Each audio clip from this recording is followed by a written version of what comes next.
হ্যাঁ গোপাল, বলো তোমার বক্তব্য কি বলো। অনেক দিন থেকেই তুমি কি যেন বলবো বলবো করছিলে। আগে মোড়ল মশাই, এ আমার দূর সম্পর্কের একজন পিসিমার ছেলে। ওর নাম পলাশ। ও শহরে পড়াশোনা করেছে। ও আপনার সঙ্গে অনেকদিন ধরেই দেখা করব করব করছিল আর কি। হ্যাঁ পলাশ, বলো তোমার কি বক্তব্য, কি বলতে চাও আমাকে। মোড়ল মশাই, প্রথমেই বলি, আমি স্পষ্ট কথা সোজাভাবে বলতে ভালোবাসি। আমিও স্পষ্ট কথা সোজাভাবে শুনতেই ভালোবাসি পলাশ। তুমি কাজের কথা এসো। আপনাদের গ্রামের একমাত্র খালটি নিয়ে আমার অভিযোগ আছে। এতদিন তো সেই খাল নিয়ে কেউ অভিযোগ করেনি, তা তোমার কি এত অভিযোগ? হ্যাঁ, আপনাদের গ্রামের খালটির গভীরতা পলি পড়ে পড়ে অনেকটা কমে গেছে। এখন সেটির গভীরতা যদি বৃদ্ধি না করা হয়, তাহলে অতিবৃষ্টি হলে গ্রামের অনেক সমস্যা দেখা দিতে পারে। কই আমার তো সেটা মনে হয়নি। তুমি এখানে একবার ঘুরতে এসেই আমাদের খালটা একবার দেখেই বলে দিলে কি করতে হবে আর কি করতে না হবে। হ্যাঁ, হ্যাঁ, বলে দিলাম মোড়ল মশাই, কারণ আমার কাছে সেই শিক্ষাটা আছে যে আমি এই সমস্ত জিনিস দেখেই বলে দিতে পারি ভবিষ্যতে কি কি হতে পারে। না শিক্ষিত তো আমার ছেলে জয়, ওর তো মনে হয়নি আজ পর্যন্ত। নাকি আমার ছেলেকে শিক্ষিত বলে মনে করো না, কি গোপাল? না না মোড়ল মশাই, সেরকম কোনো ব্যাপার নয়। আমাদের জয়বাবু যথেষ্ট শিক্ষিত। কিন্তু পলাশে যে কথাটা বলল। এই গ্রামে তো পলাশ থাকবে না, থাকতে তোমাকে আমাকে হবে গোপাল। এখন যদি তোমার অবিশ্বাস হয় তাহলে আমি না হয় জয়কে ডেকে আর একবার তোমার কাছে প্রমাণ করিয়ে দিচ্ছি। জয়, কোথায় গেলি বাবা? একবার বেরিয়ে আয় তো।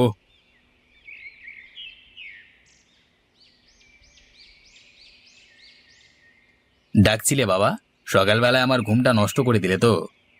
এই শিক্ষিত পোলা বলছে নাকি আমাদের গ্রামের খালের কারণে গ্রামের সমূহ ক্ষতি হতে পারে। তা তোমার কি মনে হয়? এটা কোনো কথার কথা হলো বাবা? যদি কোনোদিন খালের কারণে এই গ্রামের বন্যা বা এই জাতীয় কোনো জিনিস ঘটে, তাহলে আমি নিজে জুতোর মালা পরে গোটা গ্রাম ঘুরবো। যত সব কোথা থেকে যে চলে আসে কে জানে। শুনলে তো গোপাল, জয় কি বলল। ভবিষ্যতে এরকম 2 টাকার শিক্ষিত লোকজনদের দয়া করে আমার কাছে এনো না, কেমন? হুম।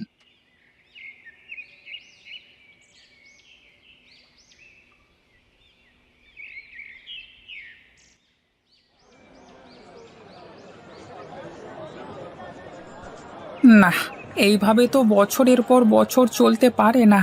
সারাদিন ওই খালে ভোর রাত থেকে জাল ফেলে বসে থাকি, একটা মাছও তো এসে পৌঁছায় না। জানি না এরকম ভাবে কতদিন চলবে। কেন যে এরকম হচ্ছে জানি না বাবা। কি গো নগেনদা, মাছ কত করে দিচ্ছ আজকে? 180 টাকা প্রতি কেজি। দেখে নাও কোনটা নেবে। কিছু মনে করো না নগেনদা, আজকাল মাছের দামটা একটু বেশি রাখছো মনে হচ্ছে। আমাদের সাধারণের পক্ষে তো খুবই অসুবিধাজনক হয়ে যাচ্ছে। কি আর করব বলো ভাই, তুমি তো দেখতেই পাচ্ছ। আগে কত মাছ আনতাম, আর এখন কটা মাছ মাত্র আনি। আমাকেও তো কিছু মুনাফা কামাতে হবে নাকি? সে তো বুঝতেই পারছি, কিন্তু হঠাৎ করে এরকম অবনতি কেন বলো দেখি তোমার? জানি না, গ্রামের খালে এখন আর বেশি মাছ আসে না জানো। আগে ভোর রাত থেকে সকাল পর্যন্ত জাল ফেলে রাখলেই কাতারে কাতারে বিভিন্ন প্রকার মাছ এসে জালে আটকাতো। কিন্তু এখন হয়েছে সম্পূর্ণ উল্টো। 10-12টা মাছ যদিও পাই, বাজারে এসে বিক্রি করতে করতে দমটা বেরিয়ে যায়। সে তো যাবেই নগেনদা, মানুষের পকেটের পয়সার সঙ্গে তোমার মাছের দাম যদি না কুলোয় তাহলে মাছকে নেবে শুনি? সেটাই তো হলো সমস্যা দাদা। ভবিষ্যতে যে মাছ বিক্রি করে খেতে পারবো কি না সেটাই আমার সন্দেহ হচ্ছে। এখন তোমাকে কতটা মাছ দেবো বলো? দাও দাও, সকালবেলা এলাম যখন, তোমার মন খারাপ করব না। 1 কেজি মতো দিয়ে দাও আমাকে।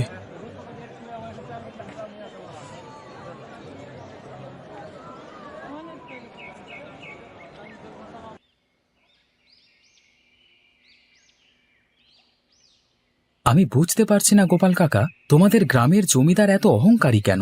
আর ওর ছেলেটাকে দেখে তো মনে হলো একেবারে আহাম্মক। কি আর বলবো পলাশ বাবা, আমরাও উচিত কথা বলতে পারি না। ওই খাল নিয়ে যে আমরাও সমস্যায় ভুগছি সে কথা মোড়ল মশাই দেখেও না দেখবার ভান করেন। আমি বুঝতে পারছি না মানুষের মধ্যে এত অহংকার আসে কোথা থেকে। আমি তো ওনাকে ভালো কথাই বলতে গেলাম, ওনার ব্যবহার দেখলে মনে হলো যেন ওনার মান সম্মান সব হরণ করতে গেছিলাম আমি। পলাশ বাবা, তুমি আর এই নিয়ে কিছু বলো না। মোড়ল মশাইয়ের মাথা গরম হয়ে গেলে উনি অন্য কিছু করে বসতে পারেন। উনি অনেক ক্ষমতাশালী ব্যক্তি। কাকিমা, প্রকৃতির থেকে বেশি ক্ষমতাবান বা ক্ষমতাশালী পৃথিবীতে কেউ আছে বলে আমার মনে হয় না।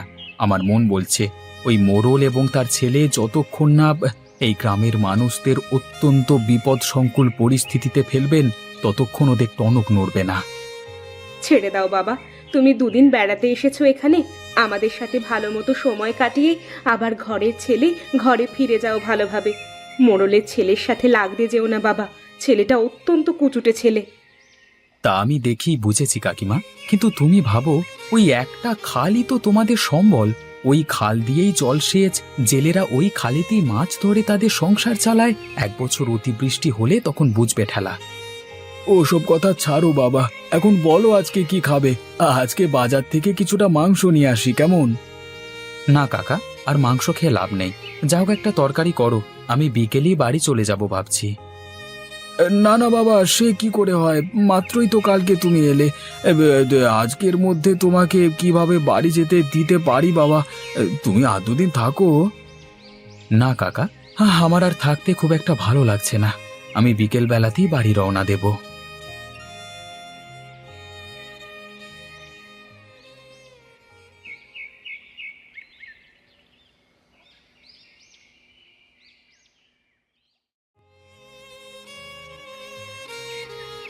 প্রণাম নেবেন মোড়ল মশাই, প্রণাম নেবেন ছোট কর্তা।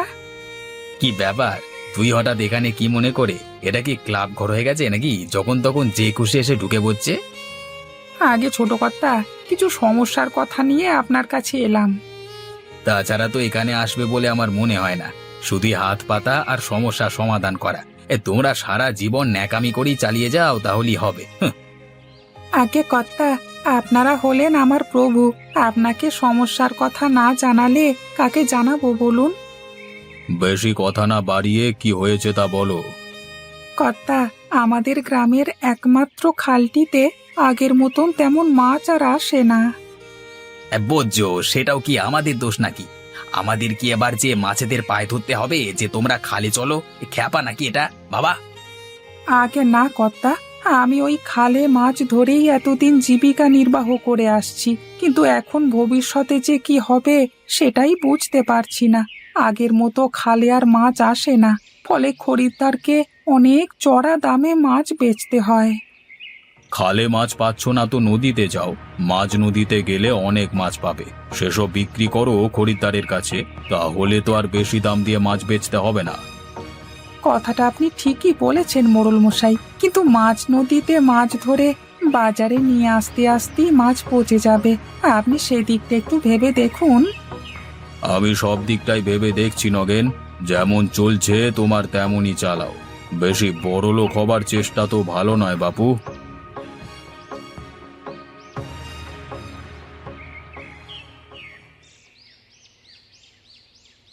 খাবার দেওয়া হয়ে গেছে, তোমরা এসো, খাবে এসো। বেশ, তুমি এখন এখান থেকে যাও, আর সব সময় এখানে নাকে কাঁদতে আসবে না, ঠিক আছে? চত্বর।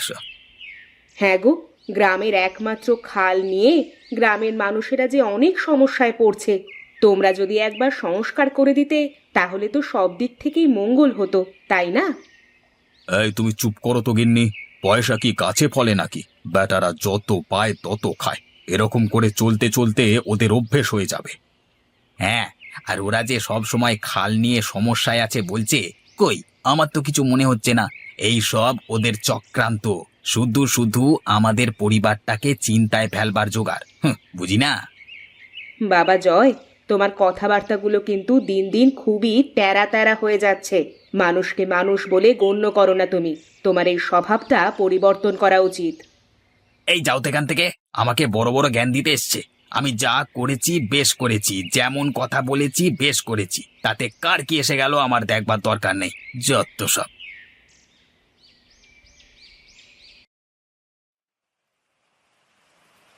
আবহাওয়া দপ্তর থেকে বিশেষ বার্তা।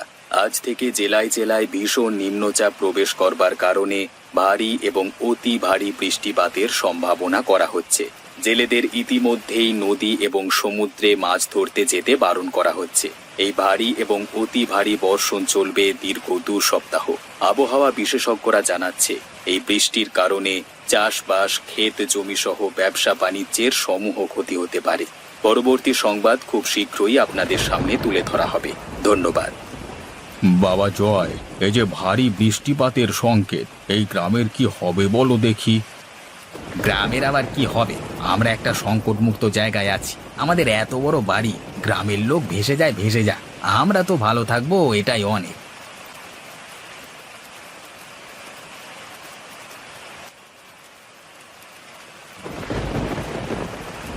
গিন্নি, বৃষ্টিপাতের যে তীব্রতা দেখছি, এতে তো আমার খুব চিন্তা হচ্ছে গো। ফসলে জমি ডুবে যাবে মনে হচ্ছে। সে আর বলতে, আমি শুনলাম আগামী 2 সপ্তাহ এরকম টানা বৃষ্টিপাত হবে। এখন আমাদের কি হবে বলো তো দেখি। আমার মনে হচ্ছে পলাশ বাবা যে কথাটা এতদিন আমাদেরকে বলে এসেছিল সেটাই হতে চলেছে। এই কারণেই বলে শিক্ষিতদের কথা শুনতে হয়। পলাশের কথা না শুনে আমরা নিজেদের যে কত বড় ক্ষতি করে ফেললাম। এখন যে এই গ্রাম ছেড়ে পালাবো, তারও তো কোনো উপায় নেই।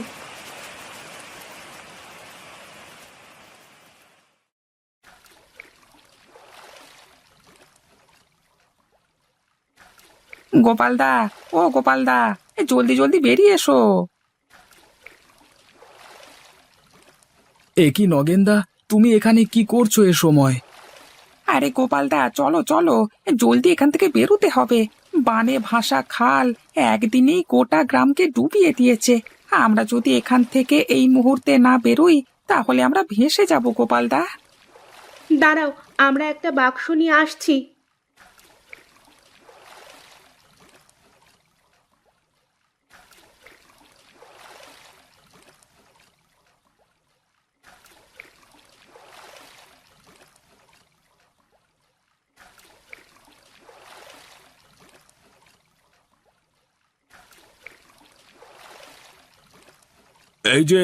এই যে নগেন, আমাদের এখান থেকে উদ্ধার কর বাপ।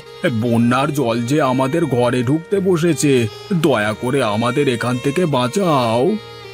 কেন মোড়ল মশাই, যখন পলাশ এসে বলল যে খালটাকে সংস্কার করতে, তখন আপনার এসব কথা মনে থাকেনি? আজকে খালটাকে যদি সংস্কার করতেন, তাহলে জল গ্রাম পর্যন্ত ঢুকতো না। আমাদের ভুল হয়ে গেছে গোপাল, আমাদের এখান থেকে উদ্ধার করো। আমরা উদ্ধার করবার কে বলুন মোড়ল মশাই? আপনার প্রচন্ড শিক্ষিত ছেলে আছে না জয়, ওকেই বলুন আপনাকে বুদ্ধি করে এই বন্যার জল থেকে উদ্ধার করতে। আমরা বরং এলাম, কেমন?